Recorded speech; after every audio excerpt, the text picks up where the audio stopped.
Pois muito que bem, vocês ficaram cheias de curiosidade para saber quem é que viria para mais uma collab aqui no canal. E hoje eu não estou sozinha de novo.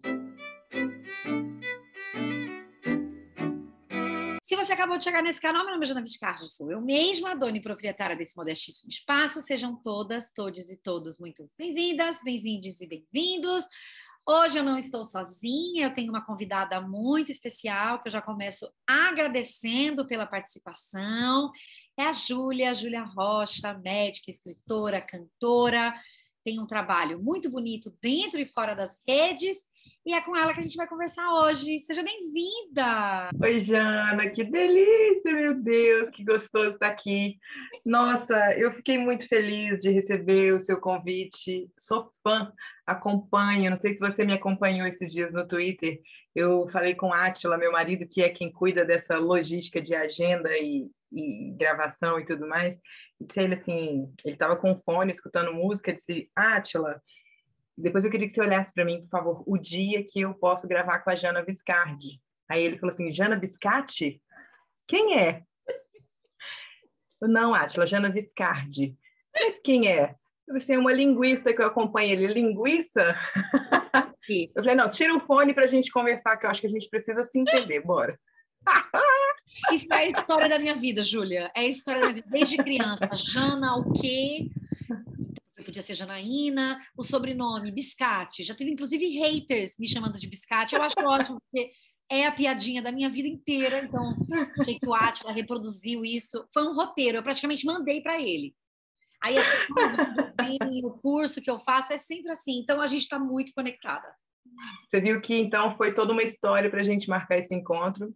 Sim. Mas eu acho muito engraçado quando essas coisas acontecem e aquela pessoa que eu super estou empolgada de conhecer, de gravar, de participar do canal, fala assim, nossa, Júlia, muito obrigada de você ter aceito. E eu fico pensando, meu Deus, como assim? Eu tô aqui, ai, ainda bem, ufa, me chamou, uhul! Não, gente, eu sempre acho incrível as pessoas que topam gravar comigo. E, assim, eu acho que um especial carinho por essa nossa conversa, porque você é uma profissional multifacetada. Eu nem sei se essa é uma palavra boa para dizer, mas você é alguém que atua em diferentes campos e que eu admiro demais por tudo que faz nas redes e que também promove fora das redes. Então, para mim, é realmente um prazer você estar aqui. E eu já, na verdade, vou até puxar, pedir para você se apresentar aí um pouco, pelo menos. Pode apresentar do que você faz e já aviso o pessoal que os links para as pessoas acompanharem a Júlia nas diferentes redes sociais, em especial aqui no YouTube, gente, bora fazer esse canal crescer. Eu vou deixar tudo aqui embaixo para as pessoas seguirem. Mas se apresente, conte-me tudo, não me esconda nada. Jana, eu sou uma médica de família e comunidade. Eu sou aqui de Belo Horizonte, Minas Gerais, de onde eu falo agora. E também sou um tantão de coisas, além de ser médica de família e comunidade, eu sou cantora, sou escritora, sou colunista do UOL, e eu acho que é só isso, além de ser mãe da Gabi e companheira do Átila, que é meu super parceiro aqui nas redes, que me ajuda nessa composição técnica e de edição, e de luz, e de captação de imagem. E aí a gente faz essa dupla nesses vários campos. Eu tive uma trajetória no SUS durante 10 anos, atendi como médica de família no SUS, em unidades básicas de saúde. E recentemente, né, ou seja, há menos de um ano, eu saí do SUS, dos atendimentos do SUS e sigo no SUS apenas como formadora de outros profissionais, né, fazendo cursos que são disponibilizados para outros profissionais na rede de atenção primária à saúde. No final das contas, é uma contradição que eu carrego.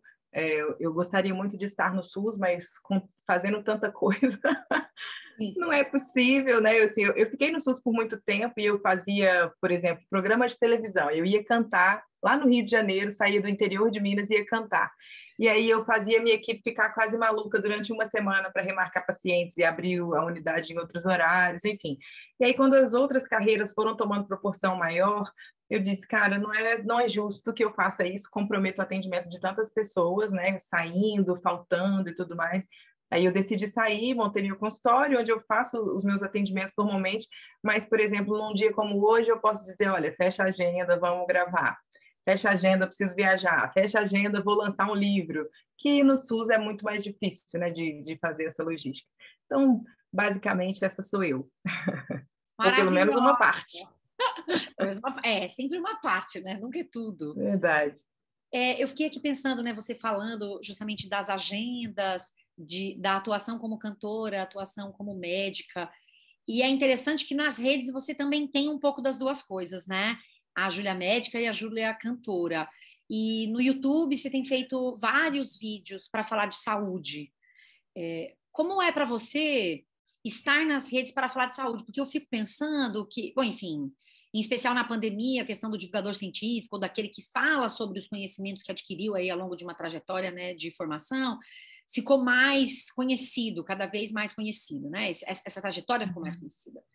Mas eu fico pensando que é muito mais, não possível, mas é muito mais comum, talvez, não sei, que uma pessoa que atua como cantora divulgue o seu trabalho nas redes, produza vídeos sobre isso, do que alguém que está lá atuando na área da saúde, né? E você faz esses dois caminhos. Como é que é a sua chegada para falar de saúde na internet? Eu comecei nos tempos remotos do Facebook, divulgando esses encontros que eu tinha com os meus pacientes, que no final das contas depois viraram o livro. Né? Esses textos que estão hoje no livro foram textos que foram escritos ao longo desses 10 anos de formada e que depois se concentraram aí na publicação desse livro. Então, eu comecei lá com essas histórias, e, na verdade, não eram casos clínicos, apesar de serem casos sobre consultas escritos por uma médica. Eram causos clínicos, e esses causos eram o relato ou os relatos desse encontro, né, do encontro dessas humanidades. Eu tinha um saber, o paciente tinha um outro saber, mas esses saberes se completavam e ali a gente podia se entender e um melhorava a vida do outro. Bom, isso, pelo menos acho que era isso que acontecia. Então, esse trabalho de divulgação, né, assim, desses causos, foi ganhando visibilidade, foi ganhando capilaridade, e ainda hoje, né, que o Facebook não é uma plataforma tão usada por produtores mais recentes de conteúdo, ainda hoje são cerca de 215 mil pessoas que me acompanham ali com frequência, que leem meus textos, que contam histórias para mim, que leem as minhas histórias, e ali a gente ficou meio que um público que ficou cativo. Depois eu tive o desejo de migrar ou de fazer também usar a plataforma do YouTube como uma plataforma de divulgação, mas é difícil, né, Jana? Você sabe melhor do que eu. A gente encontra muitas dificuldades porque você precisa de diversos conhecimentos. Você precisa do conhecimento que você vai entregar. Você como linguista, eu como médica, a gente tem um conhecimento específico, mas a gente precisa saber editar, a gente precisa fazer luz, captar imagem, a gente precisa de cenário, a gente precisa de silêncio, a gente precisa de um estúdio. Eu falei, gente, como é que será que faz isso, né? E aí eu comecei muito de forma bastante amadora, com o celular, como todo mundo começa, fazendo primeiros vídeos ali, testando, entendendo como é que seria a linguagem do meu público. E aí esse público migrou junto comigo do Facebook para escutar essas histórias e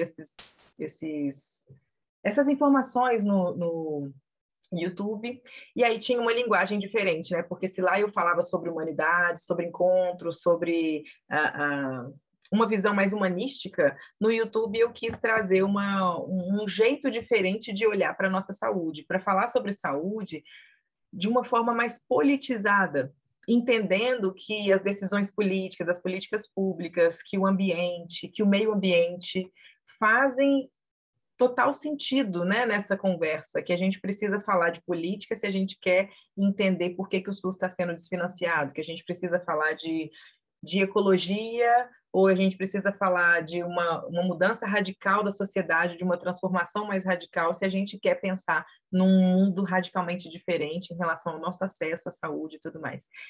E eu achava que isso não daria em nada, sinceramente, mas as coisas foram acontecendo e devagarinho a gente foi crescendo, a equipe cresceu. Hoje a gente tem temos mais 2 médicas na equipe que fazem o roteiro junto comigo. A gente tem a Mariana Rosa, que é comunicadora e trabalha militante, ativista, né, assim, pelo direito das pessoas com deficiência, que faz esse trabalho de adequar a nossa linguagem para que ela seja mais inclusiva e o mais acessível possível. Aí eu tô no Twitter, tô no Instagram, mas sempre, Jana, que coisa, isso é difícil. Sempre sem tempo. Eu olho para outros canais e falo, gente, essa pessoa está fazendo isso aqui, olha, que coisa bonita, que interessante, como é que isso engaja, como que as pessoas vão conseguir captar a mensagem que ela quer passar de uma forma muito mais eficiente quando ela está fazendo isso aqui, mas que horas que eu vou fazer isso? Sabe? E isso me angustia muito, me angustia muito. E às vezes eu quero fazer alguma coisa, tomar uma decisão mais drástica do tipo, quero reduzir minhas horas de atendimento para poder me dedicar mais a essa parte de comunicação e educação e saúde.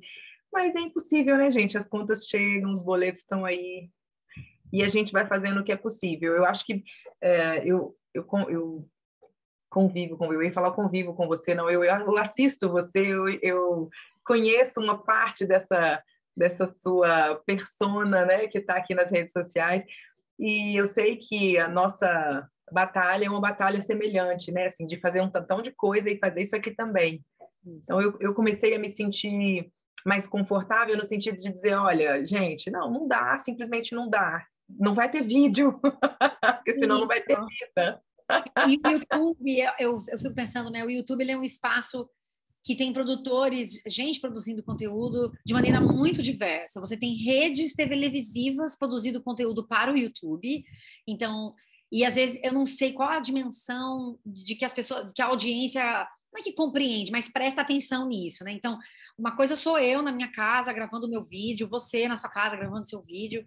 Outra coisa, sei lá, é uma rede de TV ter também um canal no YouTube. Eles contratam uma série de pessoas para fazer aquele trabalho.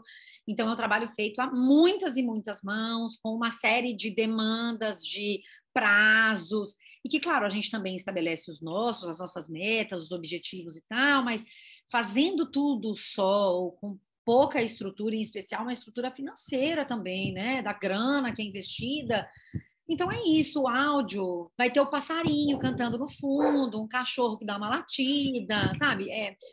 Porque são muitos universos dentro do mesmo YouTube, né? Então é isso. Quando você consegue produzir os vídeos, maravilha, eles vão para lá. Mas quando não dá, não dá. Verdade. E a percepção que eu tenho é que a gente é cobrado como se a gente fosse uma televisão, como se a gente fosse um canal de televisão. Por isso que eu sempre gosto de pensar de como é como é que a audiência participa dessa produção, digamos, de conteúdo, né? Porque às vezes, acho que em geral as pessoas não têm essa percepção porque elas nem param para pensar nisso, né? Elas entendem que, bom, se eu estou ali entregando um conteúdo, pronto, a minha função é essa e acabou. Não importa se não tem salário, se não tem equipe, se não tem, não importa. Essa é a função, as pessoas não pensam nesses elementos todos. Eu gosto de trazer essas conversas para o canal, para o Instagram, para o Twitter também, porque acho que escapa às pessoas, né? E eu acho interessantíssimo quando você faz esse movimento, porque me faz refletir a respeito do que é estar aqui, sabe? E me deixa um pouco mais leve nesse sentido. Eu estava recentemente, né, no comecinho de dezembro, aqui trabalhando em cima de um roteiro, e aí de repente eu falei, cara, eu preciso ser realista, não vai dar tempo. Isso era sábado, 3 horas da tarde, eu precisava terminar o roteiro para gravar, fazer tudo, editar e o vídeo ir ao ar domingo às 11 horas. Eu disse, eu estou me dando férias. Dezembro eu estou de férias, eu vou de férias para o YouTube. E eu ainda posso fazer isso, né? Porque muitas pessoas têm aqui como uma renda, né? Assim, a pessoa precisa disso aqui para poder gerar renda, para poder sobreviver, enfim. Mas eu ainda consigo fazer esse movimento de dizer, dezembro estou de folga. Hoje a gente estava fazendo a reunião de planejamento de 2022, eu e essas mulheres maravilhosas que compõem comigo aqui a equipe do canal.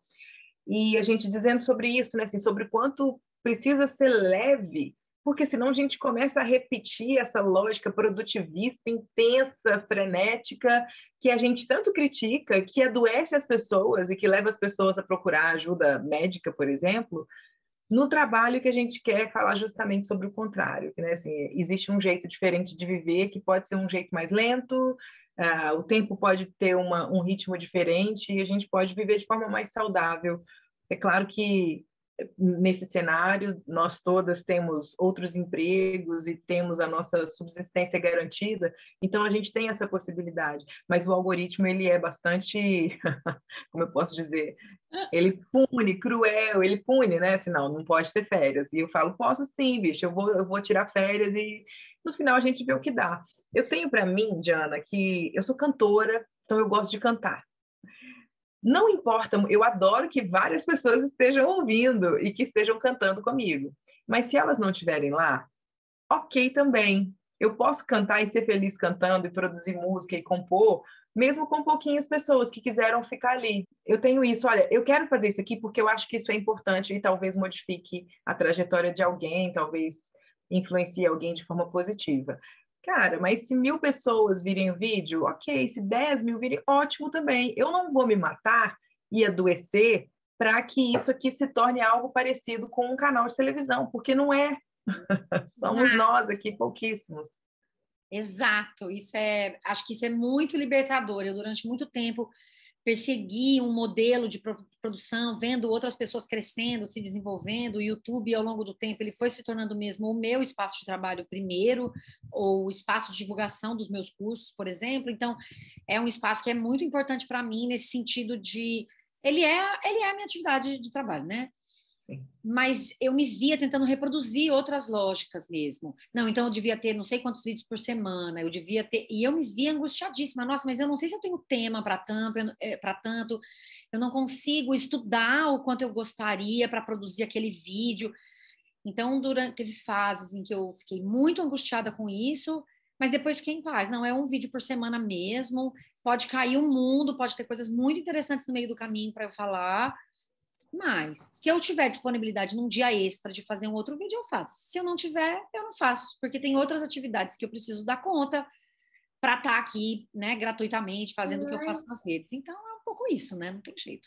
E, Júlia, enquanto você estava falando, são tantos temas, tantas questões que são interessantes, mas você me disse uma coisa que me chamou muita atenção logo no começo, que foi quando você está em consultório, que você traz um conhecimento e o paciente traz também o conhecimento. Isso, na minha cabeça, me faz pensar que esse recorte do que você me diz é já uma maneira de pensar a medicina e o cuidado, claro, à saúde e ao paciente. Isso tem uma relação muito significativa com a política também, né? É a forma como a gente pensa esses corpos, essas existências que no caso, acompanham a sua jornada como médica. O que é medicina, Júlia? Jana, não tem uma pergunta mais fácil, não? Eu costumo dizer que eu não sou médica, eu sou médica de família e comunidade. Porque é uma outra história. É uma outra história. Não é somente um outro jeito de ser médica, é um outro jeito de olhar para o mundo, de ver as pessoas. Bom, eu me formei em 2010 e fui trabalhar no SUS. Fiz minha residência no SUS. Depois da minha residência, eu voltei para o SUS. Voltei não, né? Não saí, mas assim, saí do hospital e fui para a comunidade. Isso me fez, ou me permitiu fazer uma trajetória que me transformou numa outra pessoa. Você tem noção como essas coisas são transformadoras? Pouca coisa muda a gente de forma tão profunda. Então, vivenciar a dor e a delícia também de estar ali naquele lugar foi algo que me mudou como ser humano. Me mudou como filha, me mudou como esposa, me mudou como mãe, me mudou como um ser político. Eu trilhei esse caminho e, no final das contas, eu me tornei uma mulher comunista. Eu me organizei num partido político, uma coisa que há 10 anos atrás isso era impensável. Eu jamais pensaria que, onde você quer estar daqui 10 anos? Esse não era um objetivo. E foi se tornando porque a convivência com essas pessoas e a forma como essa convivência moldou o meu olhar me transformou nessa pessoa que quer, a partir de uma consciência política, mudar o jeito das pessoas verem a medicina, mudar o jeito das pessoas olharem para o médico. sabe? A relação que a gente estabelece como médico de família, ela é essencialmente uma relação plana, né? Uma relação que não existe uma hierarquia verticalizada onde eu detenho um conhecimento técnico e você é o lugar onde eu vou depositar esse conhecimento. Tá? Isso já muda muito, né? Porque isso, conforme quando você falou dessa relação entre os conhecimentos que se cruzam nessa conversa, né, com o paciente, eu automaticamente pensei na questão da hierarquia, né? O quanto, muitas vezes, a gente se sente num espaço mesmo em que não temos quase nenhuma autonomia, digamos assim, né? Você chega numa consulta e muitas vezes não se vê com possibilidade de dizer muito, a não ser de coisas muito específicas, porque é como se você nada soubesse, né? Então tem um lugar de hierarquia aí, né? Muito forte, eu acho. Exato, do conhecimento que é válido, né? Então, esse conhecimento aqui, ele tem legitimidade, e o conhecimento que a pessoa traz de si, né? Se um senhor de 80 anos sabe muito mais sobre o corpo dele do que qualquer médico. Né? Então, essa percepção traz para a gente uma possibilidade muito bonita de, entendendo que esse cara é um cara que é especialista nele mesmo e que eu sou especialista num determinado tipo de conhecimento, um saber científico específico, quando essas coisas se encontram de um jeito que não é verticalizado, que é horizontal, que é tranquilo, são assim, ó, são duas pessoas, dois seres humanos falando sobre coisas que eles sabem, um pode ajudar o outro a sair dali melhor, né, desse encontro. Eu acho que o caminho é bem por aí.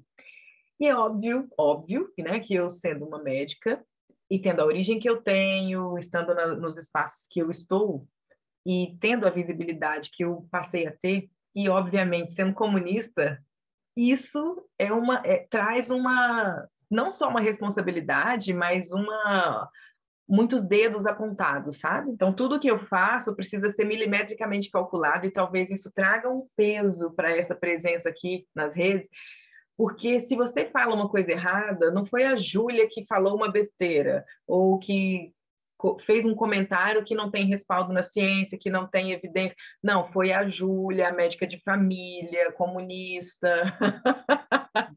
E aí outras pessoas podem se prejudicar. A gente faz um trabalho que precisa ter qualidade, senão o feitiço vira contra o feiticeiro, né? E a gente acaba prejudicando outros aspectos das nossas carreiras, né? Quando a gente faz alguma coisa, se equivoca, talvez, e isso volta para a gente numa força muito grande, né? A internet não perdoa. E você estava falando de uma coisa interessante, essa coisa da internet não perdoa, porque a gente vive um país, a gente vive uma fase muito difícil, né? É um país que foi fundado em bases muito violentas, né? Assim sabemos, e que tem hoje uma série de aspectos que estão muito ressaltados em função daquela figura que governa, desgoverna o país. E você disse algumas vezes, né? Eu como mulher, médica de família e comunista, o que é ser, né? Uma produtora de conteúdo sobre saúde, sendo comunista nas redes, porque eu fico pensando justamente no conjunto vastíssimo de desinformação sobre o comunismo e também sobre saúde.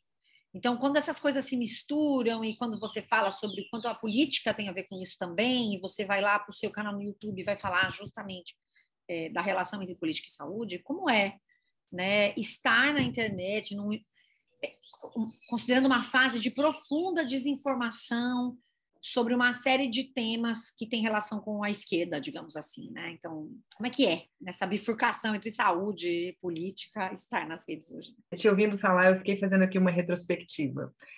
É interessante, porque quando eu comecei a escrever nas redes, quando eu me tornei colunista, quando eu fui para o YouTube, eu não tinha essa visão política das coisas, né? Politizada das coisas.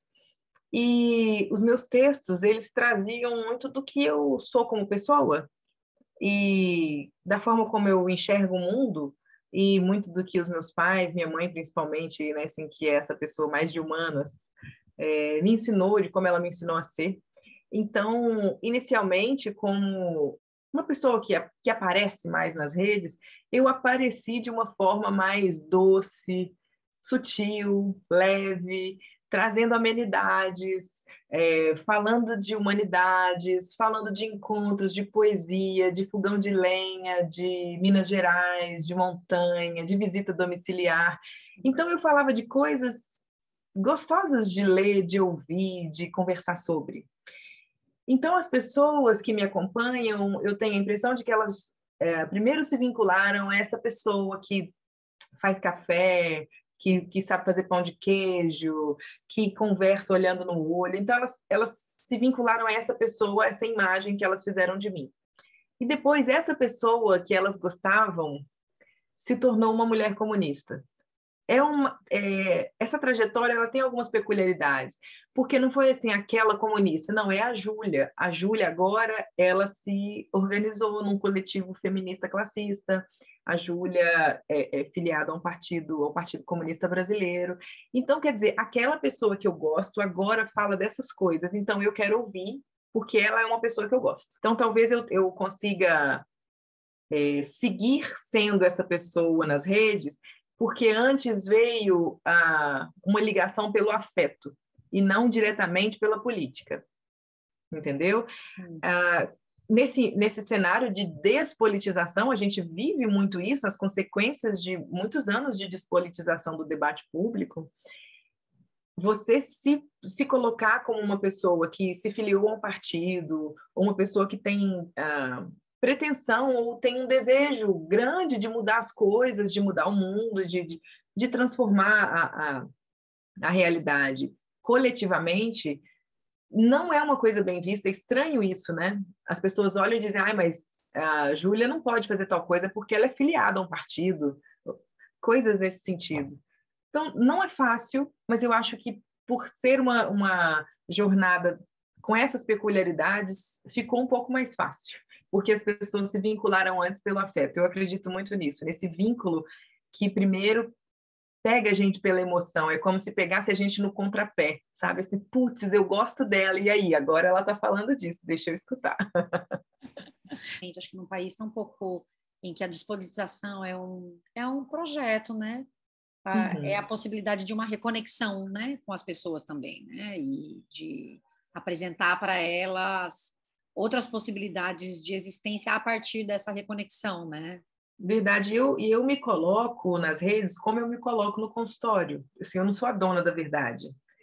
Muitas vezes, Jana, na prática como médica, eu começo a escutar uma pessoa e aí a cabeça da gente, né, é difícil, porque é muito treinamento para ser assim, para desconstruir isso é difícil.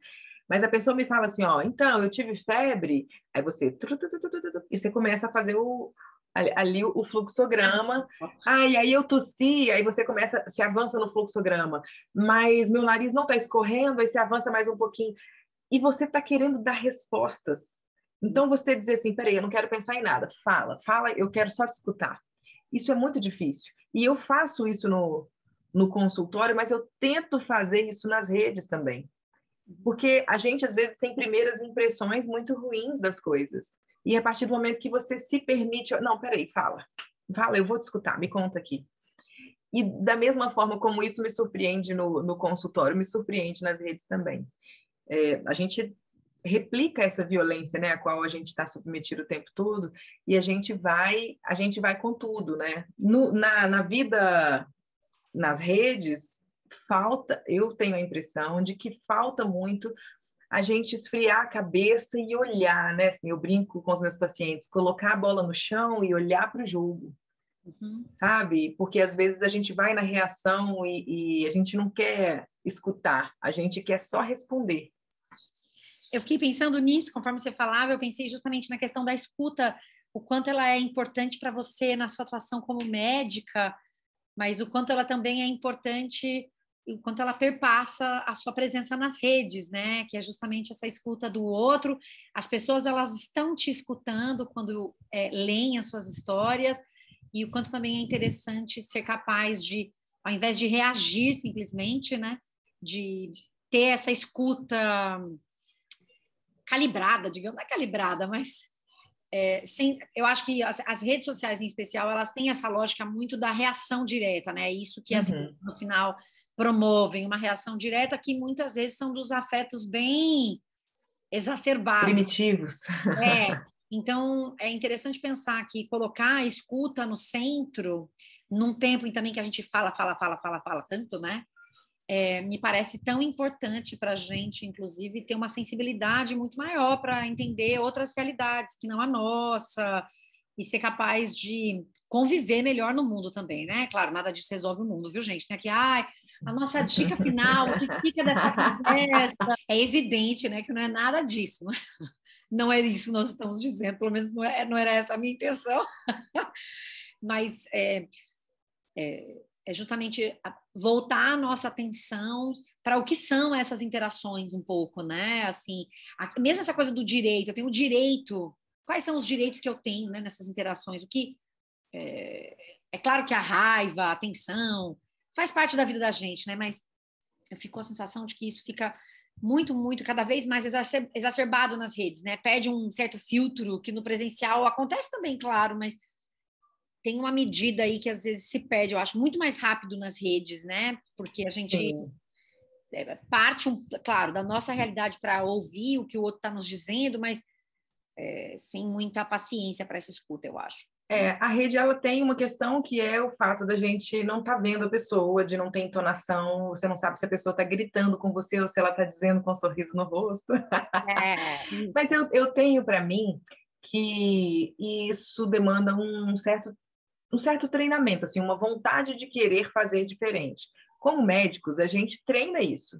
A gente treina e a gente, como é que eu posso dizer? A gente se esmera no treinamento da nossa capacidade de comunicação, das nossas habilidades de comunicação. Uhum. Outro dia, eu postei uma história de uma paciente que foi assim, um caso realmente assim, emblemático do que é a potência da comunicação em saúde. Eu acho que é por isso que eu te acompanho tanto, assim, de forma tão empolgada. Eu recentemente recebi, aconteceu em setembro desse ano, uma paciente com um quadro de diabetes, um diagnóstico recém-diagnosticada com diabetes, passando, assim, estava vindo muito mal, foi parar no hospital, glicose quase 1000, com uma hemoglobina glicada de 17,5, quando o ideal é que fique em torno de 6, eu sei, menor que 6,5. Isso significa que a glicose dela estava assim, batendo 500, 600 toda hora. E aí, essa senhora chegou para mim e a gente conversou durante quase uma hora. Ela tirou suas dúvidas, eu expliquei para ela a situação como era e o que a gente precisava fazer. E agora, ontem, 3 meses depois, ela chegou para mim no consultório. Eu fiquei assustada com o quanto ela tinha melhorado. Então, ela tinha perdido 10 quilos, ela estava com a glicose de jejum de 99, ou seja, de quase 1000 para 99. Ela tinha melhorado os índices da hemoglobina glicada de 17,5, foi para 6,6. Isso é assim, é o sucesso. Para a gente que é médico, a gente fala assim, gente, eu sou foda, que maravilhosa que eu sou, quando na verdade foi a coitada da paciente que ficou lá super disciplinada, fazendo o que precisava ser feito. E aí eu postei, eu queria comemorar e dizer, gente, olha que coisa maravilhosa que aconteceu, o quão potente é a medicina de família. E aí um colega médico disse assim, nossa, eu queria ter essa capacidade de fazer com que os meus pacientes se engajassem, sabe? Eu queria que eles tivessem essa noção do quão importante é que eles façam a parte deles e não simplesmente tomem a medicação, que precisassem fazer atividade física, cuidassem com rigor da alimentação, que tivessem um entendimento da necessidade de perda de peso em alguns casos.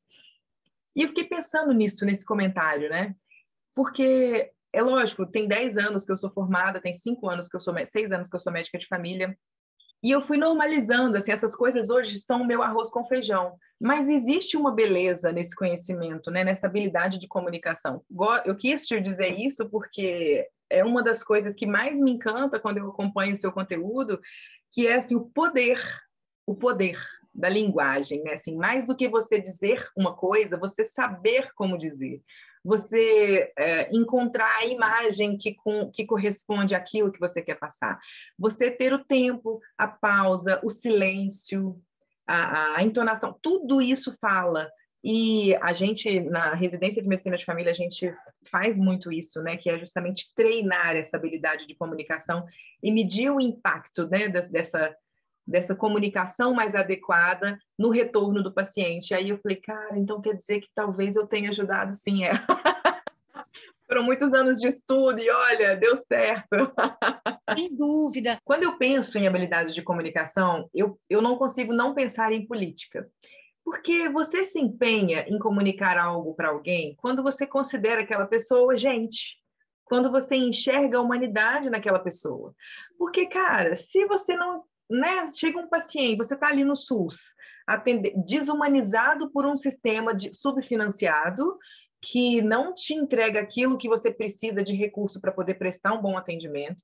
E também você chega com a sua história de vida, você às vezes é uma pessoa que nunca usou o SUS, você é uma pessoa que tem muita grana às vezes, né? Isso acontece, de você ter muita grana, você nunca usou o SUS, você não sabe o que é a realidade daquelas pessoas que você está atendendo. Você nunca se habituou a olhar para aquelas pessoas e enxergar um igual. Então, para que eu vou comunicar, gente? Para que eu vou me preocupar em saber se aquela pessoa entendeu mesmo, se ela vai fazer mesmo? Não, eu estou aqui, eu já vi, já mostrei o exame, está tudo certo e vamos embora. Então, quando eu penso que o profissional que deseja se esmerar nisso, o profissional que deseja polir essa peça importante, né, essa ferramenta importante que é a comunicação, ele já tem um olhar diferente para o mundo. Ele considera que aquele homem negro, morador ou em situação de rua, com cheiro de cigarro, de álcool, de urina, aquele cara descalço, ferido, com uma roupa muito suja, é uma pessoa merecedora do empenho dele, do empenho em se comunicar. Então, não é simplesmente uma técnica que você aprende. É por isso que eu digo que é um olhar para o mundo. É um jeito de enxergar as coisas e as pessoas. Entender que saúde é um direito e não um bem a ser consumido. Que saúde não é como um shampoo que você compra na prateleira do supermercado, você pega ali, você olha e fala, eu tenho dinheiro, vou comprar esse shampoo mais caro, que meu cabelo vai ficar mais bonito. Não dá para a gente aplicar essa lógica mercantil na saúde, porque uma pessoa que não tem dinheiro, ela não merece morrer por isso. Aliás, a gente olha para essa pessoa, né, e assim como uma pessoa que politizou o seu olhar ao longo desses últimos 10 anos, eu olho para essa pessoa e digo assim, essa pessoa, ela é que deve ter acesso a esse recurso, porque foi ela que construiu as condições materiais para que esses recursos existissem. Então, é muito injusto para mim. Aí hoje eu vivo uma realidade muito diferente do que eu vivi lá atrás, né? Como médica de família no SUS, eu tinha recursos limitados, meus pacientes tinham recursos limitados. Na atenção privada, dentro do meu consultório, onde as pessoas pagam para poder se consultar, e talvez elas tenham uma graninha ali sobrando para poder comprar um remédio, eu vivo situações bastante peculiares. Por exemplo, uma pessoa que tem emprego, que trabalha em 2 empregos, ou uma pessoa que cuida da família, que tem grana para poder pagar uma consulta, mas que fala para mim, doutora, não aumenta a dose do meu antidepressivo, porque vai ficar impossível eu conciliar os meus gastos com a compra do antidepressivo. Então, eu tenho um sistema que me adoece, depois me vende um antidepressivo, e eu também não consigo ter acesso a tudo que eu preciso para tolerar esse sistema. Me incomoda muito, e recentemente a gente estava conversando sobre isso numa mesa lá na Bienal do Livro, no Rio de Janeiro. A gente, como médico e médica, como prescritor dessas poções mágicas, se a gente não se incomoda, né, com algumas coisas, a gente precisa passar a se incomodar. E uma delas é a gente está medicando os nossos pacientes para que eles tolerem uma vida muito ruim. Sabe? Eu preciso carregar 20 caixas todo dia, pesadas, eu preciso carregar um caminhão. O meu corpo ele não foi feito para carregar 20 caixas e encher um caminhão de coisas. Mas, então, eu vou te dar aqui esse anti-inflamatório, esse relaxante muscular, toma aqui essa injeção, que você tem que aguentar sim, porque senão você não vai ter seu sustento, você não vai ter dinheiro para você levar para sua família comer. Eu fico pensando que é uma medicina, então, pensada para a produtividade dos corpos, né? Nesse sistema Exato. que a gente vive. Exatamente. E aí um corpo triste ou uma mente triste entristecida, melancólica, que não produz, então toma aqui um medicamento. Quando, na verdade, você tem um sistema que é adoecedor, que te priva de saúde pública, de educação pública, de transporte público, de segurança pública, que te mata literalmente pela ponta do fuzil, ou que te mata porque deixa você morrer sem oxigênio. E aí isso me entristece, mas eu não posso ficar triste, eu não tenho nem tempo para ficar triste. Eu tenho que melhorar, e mais do que melhorar, eu tenho que melhorar rápido. Então, tome esse antidepressivo aqui. Não melhorou, dobra a dose. Não melhorou, associa outro medicamento. E você não tem acesso a outros recursos, né? Uma coisa que que mexeu muito comigo nessa pandemia foi que eu sempre fui a médica, eu sempre fui alguém que conversou sobre outros recursos com os meus pacientes deprimidos, por exemplo. E se a gente buscasse uma psicóloga? E se a gente estabelecesse uma rotina mais leve de educação, de atividade física? Ou será que a gente poderia reduzir a intensidade do trabalho?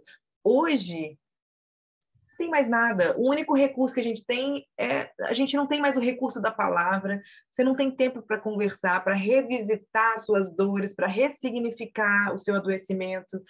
Você não tem acesso a profissionais de outras áreas. Então, às vezes, eu que era essa pessoa que dizia: será mesmo que a gente precisa desse medicamento? Vamos conversar sobre isso primeiro. Hoje eu me vejo dizendo: cara, não se culpe por tomar esse medicamento, porque temos poucos recursos, a gente não está podendo sequer sair de casa direito. É uma coisa que dói, né? Dói. Aí a gente fica assim: meu Deus, será que eu estou aqui alimentando essas pessoas para que elas aguentem essa vida horrível? Filosoficamente é uma coisa que pega. No final das contas, a gente dorme pensando. E nesse processo, enquanto você falava, eu fico pensando na importância, então, da escuta desse médico. Temos uma medicina, você pode me corrigir, né, que é muito elitizada, os cursos são caríssimos, poucas vagas no sistema público, são pessoas, em geral, que têm muito mais do que boa parcela da população que estão ali. Então, é um curso ainda muito elitizado e, portanto, feito por pessoas que depois se transformam em médicas e que não conhecem essa realidade, né? E que, então, podem prescrever lá o remédio sem sequer pensar se aquela pessoa vai poder comprar. E bota o nome, bota ainda o nome fantasia, não bota nem o nome da substância. Você pagar 4 vezes mais no preço do negócio. Então, eu sei que não existe uma solução simples, porque a gente está falando de um sistema, como você muito bem pontuou, um sistema que nos adoece, um capitalismo enquanto esse sistema que nos faz produzir mais e mais e ter cada vez menos tempo para pensar no que isso significa, né? Mas se for para a gente pensar, se você fosse dar um conselho, sei lá, se faz sentido isso, para essas pessoas que estão se formando em medicina e que vão, portanto, supostamente escutar, né, e precisarão atender as pessoas. Que conselhos seriam esses, né, para pensar o que é a medicina dentro dessa lógica em que a gente vive? A medicina é um curso que nos toma de assalto, né? Você mal tem tempo para falar de outras coisas, para pensar em outras coisas. Então, é muito difícil que você saia daquela caixinha, daquela lógica de só falar de medicina, só falar do seu tema, só falar da sua especialidade.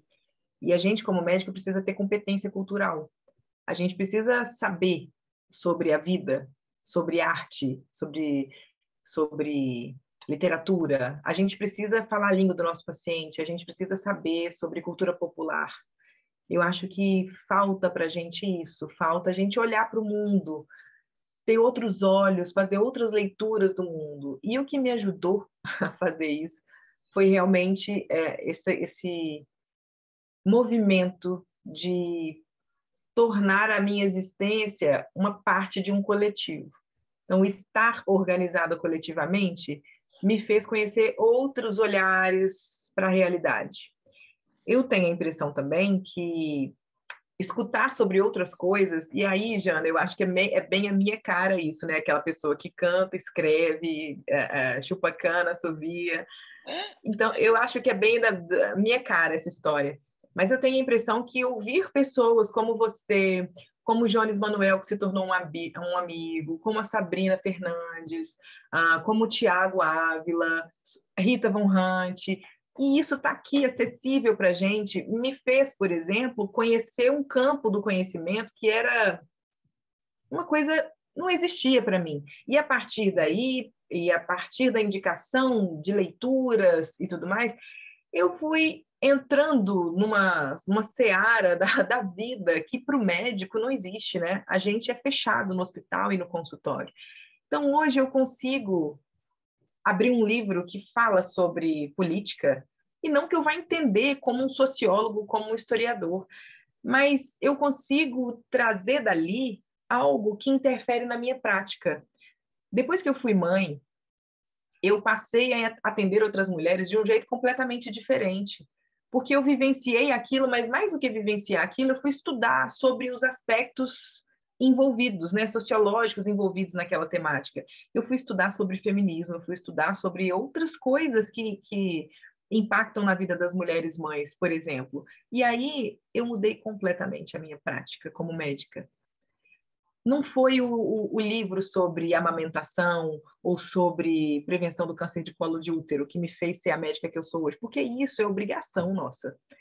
Né? Eu tenho uma preceptora, tive uma preceptora na residência que ela dizia assim, ó, a gente pode ser muito fofa, a gente pode saber conversar, mas a gente tem que resolver os problemas, porque senão ninguém se vincula, gente.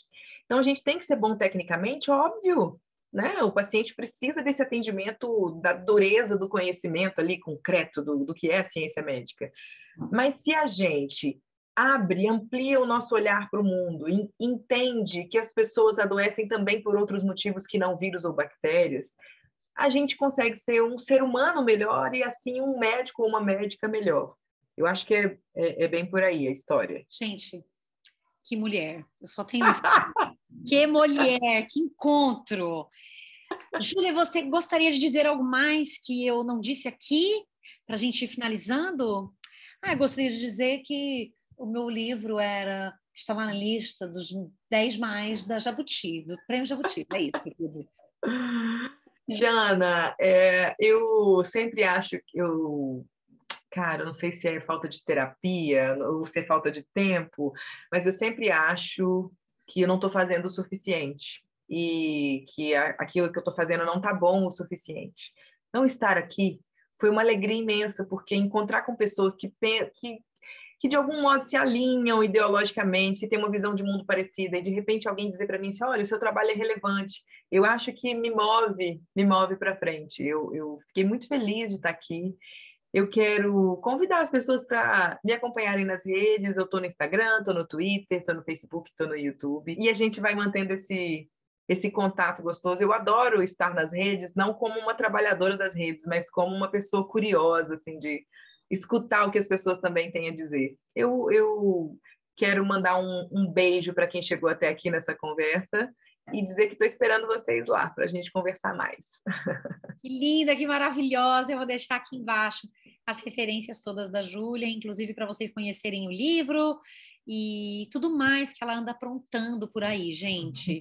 Júlia, muito obrigada, querida, mesmo, de coração, por esse papo. Tenho certeza que a turma que chegou até aqui está colocando embaixo vários comentários super reflexivos sobre esses pontos que você trouxe.